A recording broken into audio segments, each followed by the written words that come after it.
Uma das verdades fundamentais do Evangelho é a morte e a ressurreição de Cristo.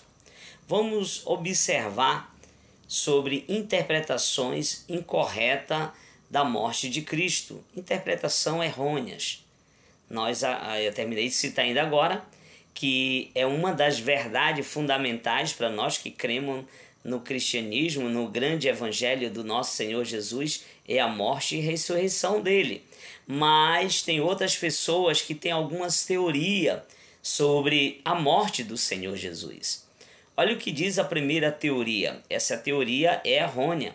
A teoria do acidente quer dizer que a morte do Senhor Jesus não teve significado nenhum. A segunda teoria é a teoria do mártir. Quer dizer que, como exemplo, por sido fiel aos seus princípios. Quer dizer que Jesus morreu como exemplo para ter sido fiel aos seus princípios. A terceira teoria, a teoria da influência moral. Significa essa teoria resultado natural, sofreu como uma criatura e não por elas. A teoria governamental. O governo do mundo por parte de Deus necessitava que ele mostrasse sua ira contra o pecado. Isso é a teoria errônea da morte de Cristo. A teoria do acidente, a teoria do mártir, a teoria da influência moral, a teoria do governamental. Essas teorias, elas são errôneas. Vamos ver o verdadeiro significado da morte de Cristo. A morte de Cristo, ela foi vicária, ela teve uma substituição. Era para nós todos morrer, mas através da morte de Cristo, ela foi vicária, quer dizer, ele substituiu a nossa morte. É isso que diz em Isaías 53, verso 6, Mateus capítulo 20, verso 28, 2 Coríntios capítulo 5, versículo 21, 1 Pedro capítulo 2, versículo 24 e 1 Pedro capítulo 3, versículo 18 mostra a morte de Cristo vicária, essa substituição por nós. O verdadeiro significado da morte de Cristo também tem como expiatória. Ele fez a cobertura de nós, seres humanos, para aquele que confessa ele, crer literalmente que ele é o seu Senhor, terá uma vida eterna. Mas essa foi algo expiatória. Esse é um verdadeiro significado da morte de Cristo. Você pode observar sobre o lado expiatório em Romanos capítulo 5, versículo 11, Hebreus 10, 4, versículo 10 também. Em Isaías 38, versículo 17, Miqueias capítulo 7, versículo 19. O verdadeiro significado da morte de Cristo, ela foi propiciatória, ela nos apaziguou perante Deus. É isso que diz em João capítulo 3, versículo 36, Romanos 1, 18, Efésios capítulo 5, versículo 6, Romanos capítulo 2, versículo 5 e capítulo 5, versículo 9, e 1 Tessalonicenses capítulo 1, versículo 10, Hebreus capítulo 3, versículo 11, Apocalipse 15, 15, mostra do propiciatória da morte de Cristo. Ele nos apazigua. O verdadeiro significado da morte de Cristo é reconciliação ou reconciliatória. Ele nos reconciliou, ele fez a reconciliação entre nós e Deus, né? Ele teve esse intermediário.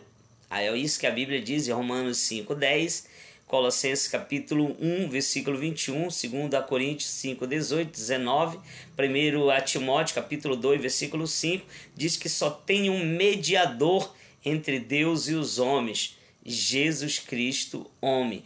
Ele nos reconcilia com o Senhor, ele é o nosso mediador perante Deus.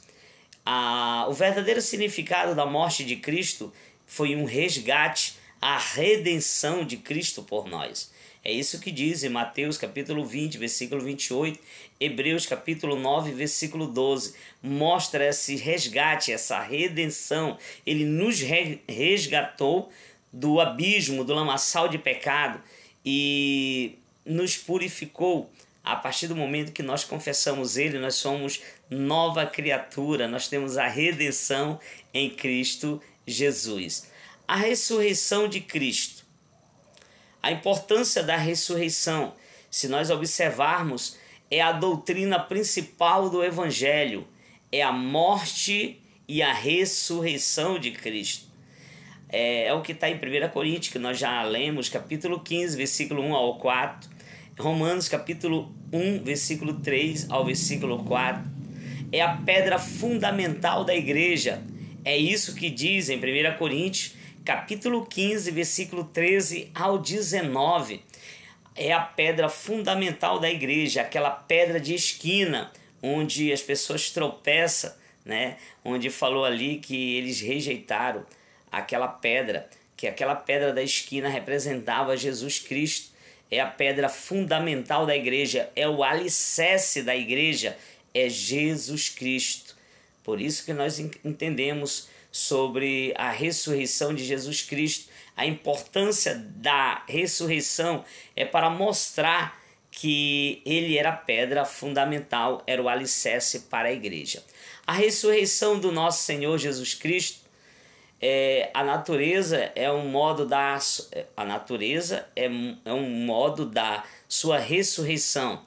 Ela foi a obra da Trindade. Nós observarmos, a Trindade age na ressurreição de Cristo.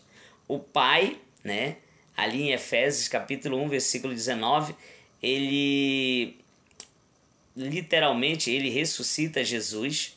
Se nós observarmos em Atos 2, versículo 24, o Filho, João, capítulo 10, versículo 17 ao 18, o Espírito Santo, né? Nós observarmos 1 Pedro 3, 18, Romanos 8, 11, mostra que o Espírito Santo, ele ressuscita Jesus.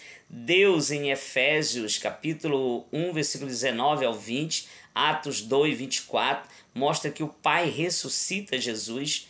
O Filho próprio estava no seu domínio, a sua morte, ele próprio se ressuscita em João 10, 17 ao 18. O Espírito Santo mostra que ele teve essa base na ressurreição do nosso Senhor Jesus Cristo, é que diz em Romanos 8, 11, foi um fato real. A ressurreição de Cristo foi uma ressurreição corporal. Se nós observarmos, ele foi ressuscitado com um corpo físico, mas um corpo espiritual, porque as pessoas poderiam tocar nele. Ele comeu, se nós observarmos, só que ele estava num corpo glorificado, ele poderia varar a parede ali, que a casa estava fechada e ele apareceu literalmente no meio dos discípulos. Foi uma ressurreição única. Ele foi a primícia dos que dormem. Foi ele que ressuscitou, o primeiro ressuscitar com o corpo glorificado. Foi Jesus Cristo. Até a próxima aula.